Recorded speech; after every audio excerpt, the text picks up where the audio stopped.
Irmãos, eu precisei dividir esse vídeo em duas partes, então nós vamos agora começar a segunda parte, tá bom? Jesus, ele disse assim, olha, eu edificarei a minha igreja e as portas do inferno não prevalecerão sobre ela. Sim, esse é o nosso papel. Nós estamos aqui para impedir, como filhos de Deus, que o inferno avance. Nós estamos aqui com essa missão. O Senhor disse assim, ó, vós sois o sal da terra. Meus irmãos, eu não sei se vocês se lembram disso, mas há pouco tempo atrás não existia o refrigerador. E então não existia energia elétrica, não existia refrigerador. E como que as coisas eram conservadas? O que realmente era que impedia que a carne apodrecesse? O pescador ia lá, pegava os seus peixes, trazia para casa, e o que ele podia fazer com esses peixes para eles poder vender no outro dia no mercado? A gente sabe que havia um processo onde o sal era usado para conter a podridão. É nesse aspecto que o nosso Senhor diz, vós sois o sal da terra. Nós estamos aqui para conter a podridão. Então realmente nós temos que orar ao Senhor, para que Ele nos dê clareza sobre isso, para que onde a gente foi colocado, seja no trabalho, seja na escola, seja na família, onde a gente estiver, sabe, nós podemos funcionar como sal da terra. Sim, meus irmãos, não é através da política que iremos mudar o mundo, mas uma igreja de joelhos, uma igreja com encargos, realmente trará a vontade de Deus para o seu ambiente. Vamos avançar para a segunda parte do primeiro capítulo? Muito bem. Do verso 5 até o verso 11, o Senhor apresenta secretamente ao profeta, ou seja, um falar de Deus no íntimo do profeta. Qual será a ferramenta do Senhor para tratar com essas coisas? Então nós vimos aqui nesses textos que o Senhor vai usar o reino dos caldeus, sob a liderança de Nabucodonosor, como uma forma de trazer a Judá e também as nações daquela época uma terrível praga. No verso 7, esse exército, essa ferramenta do Senhor da época para trazer o juízo é chamado de horrível e terrível. Essa nação, ela chegaria aos povos e até mesmo a Judá como uma conta que chega para ser acertada.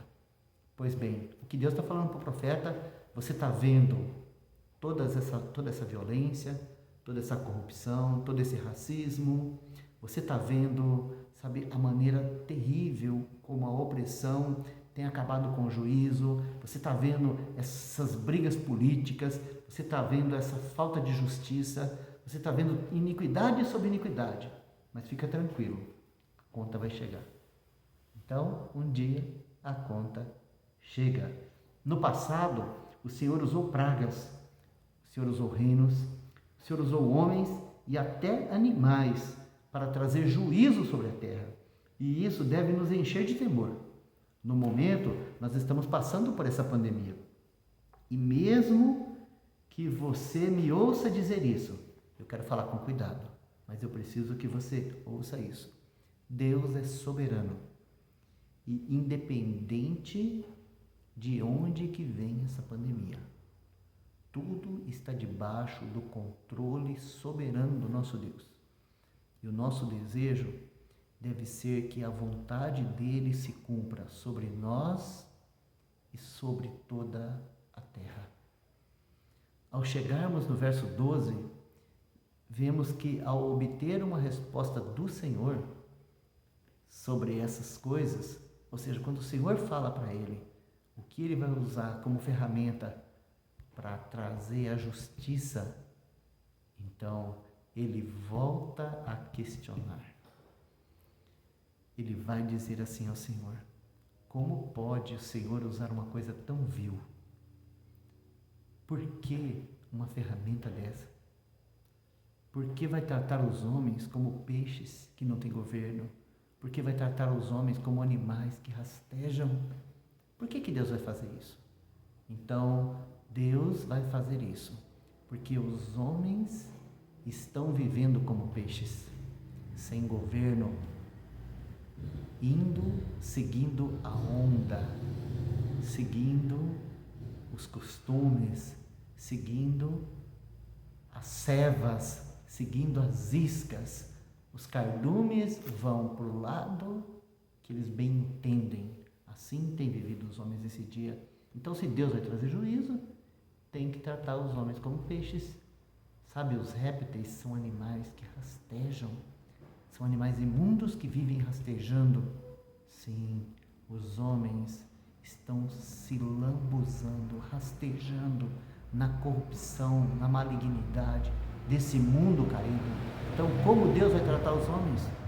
O Senhor santo, sim, o Senhor é santo, mas o Senhor vai usar uma ferramenta que atinja esses homens. Lá no passado, o Senhor usou um reino iníquo para trazer juízo sobre o povo de Deus.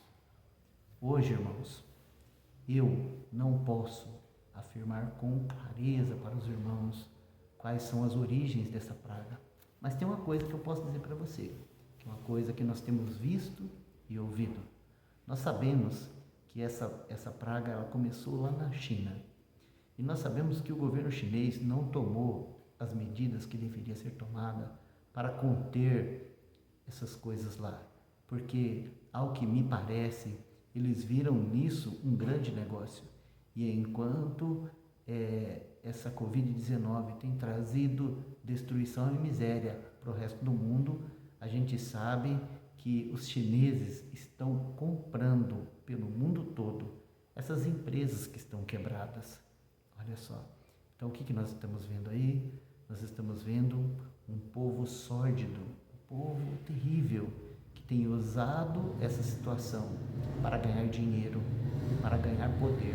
Mas não é só isso. Até mesmo aqui no nosso país, quando chegou essa pandemia, nós descobrimos quanto desvio de dinheiro, quanto políticos sórdidos, sujos, estão usando essa situação para comprar coisas superfaturadas, para produzir contenda, trazer caos, para se levantar como político, para diminuir os outros, para fazer oposição ao governo. Quanta bagunça nós temos visto aí em razão dessa pandemia. Então, irmãos, o que eu tenho visto no meio de tudo isso é que, de certa forma, sabe, o que nós estamos vendo acontecer debaixo do nosso nariz é que há uma grande operação de engano, uma grande operação de mentira por detrás de todas essas coisas. Não estou dizendo que Covid é mentira, de jeito nenhum. O que eu estou dizendo é que essa pandemia tem sido usada, manipulada por homens iníquos. E isso me faz lembrar de um assunto que o apóstolo Paulo trata com os irmãos lá em 2 Tessalonicenses. Lá nos é dito que o Senhor mesmo envia uma ferramenta horrível sobre a terra. Vamos ler o texto? Eu vou abrir com os irmãos lá, para nós lermos esse texto. 2 Tessalonicenses, capítulo 2.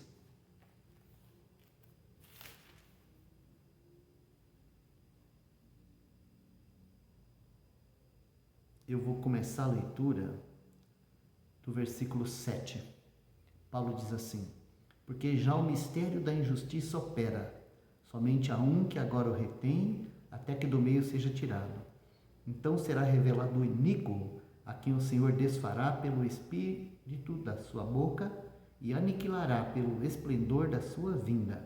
A esse cuja vinda, segundo a eficácia de Satanás, com todo o poder e sinais e prodígios de mentira, e com todo o engano da injustiça para os que perecem, porque não receberam o amor da verdade para se salvarem.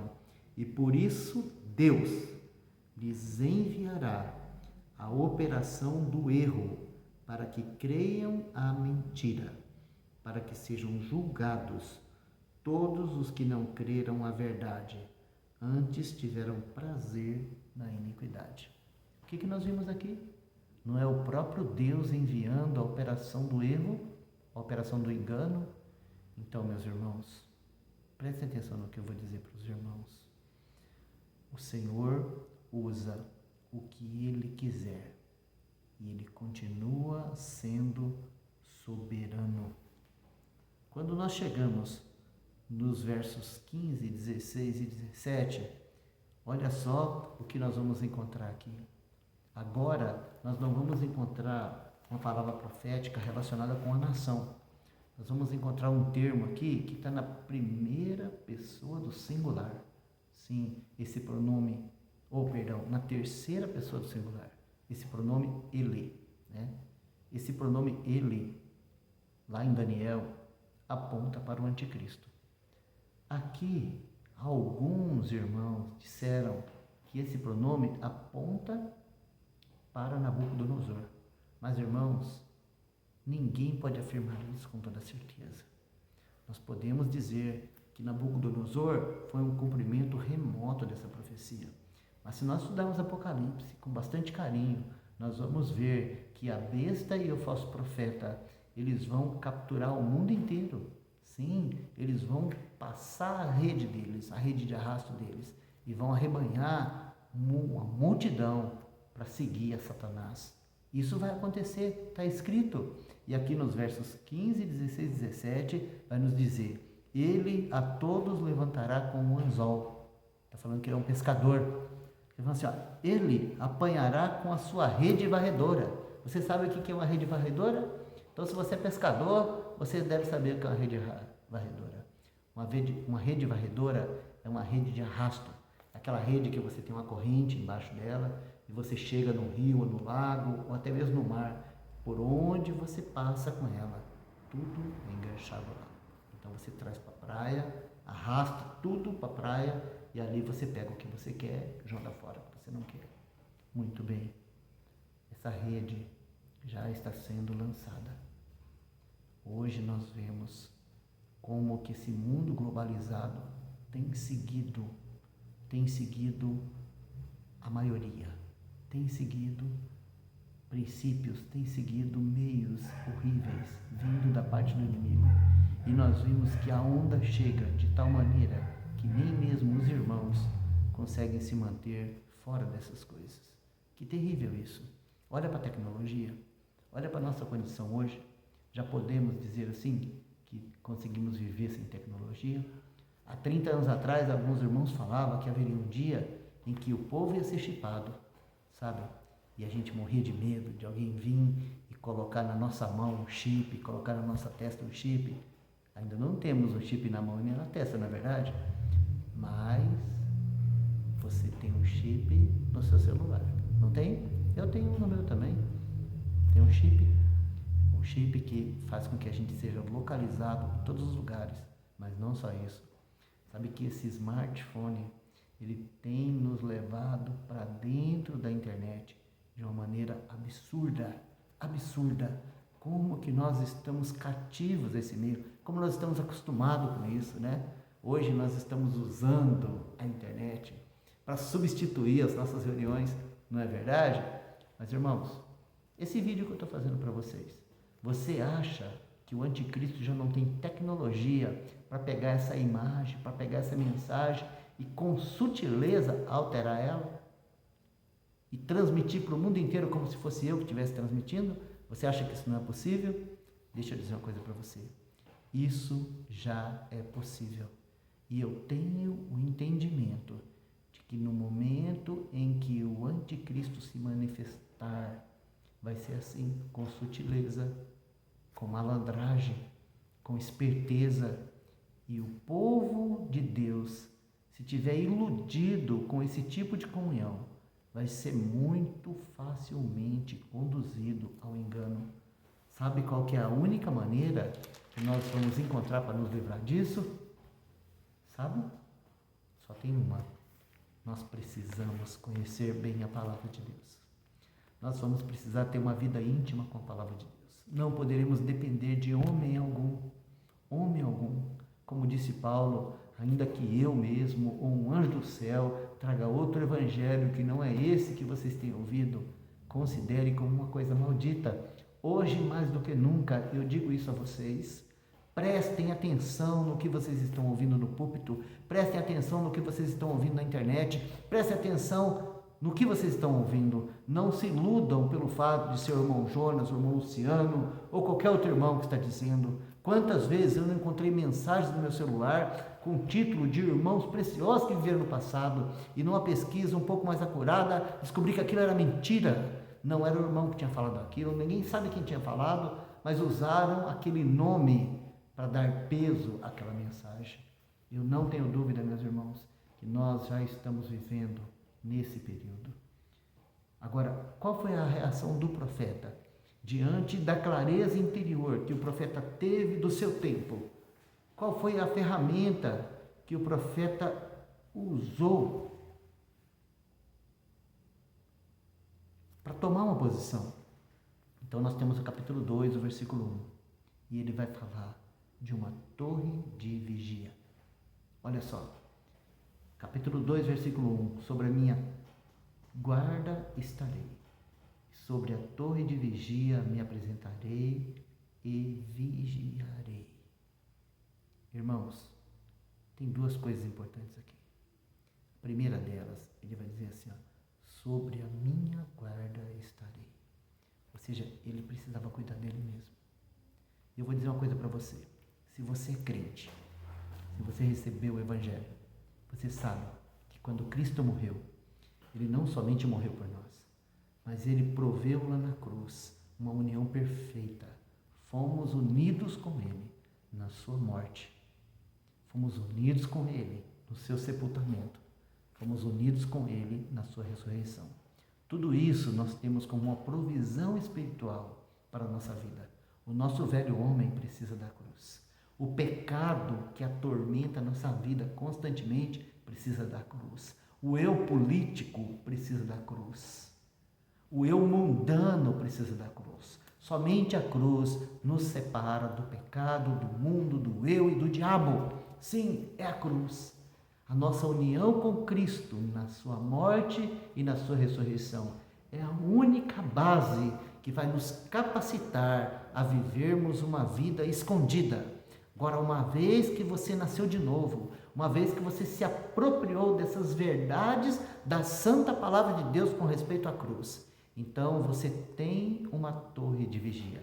Você tem um esconderijo, você tem uma proteção, você tem um lugar onde você pode ver tudo sem ser abalado. Sabe que lugar é esse? Colossenses 3:3. Porque morreste e a vossa vida está escondida com Cristo em Deus. Sim, essa deve ser o nosso esconderijo, a nossa torre de vigia. Então, firmado nessa palavra, nós temos uma outra, uma palavra do nosso Senhor, que está em Lucas, capítulo 21. Faço questão de ler para os irmãos esse texto. Lucas, capítulo 21,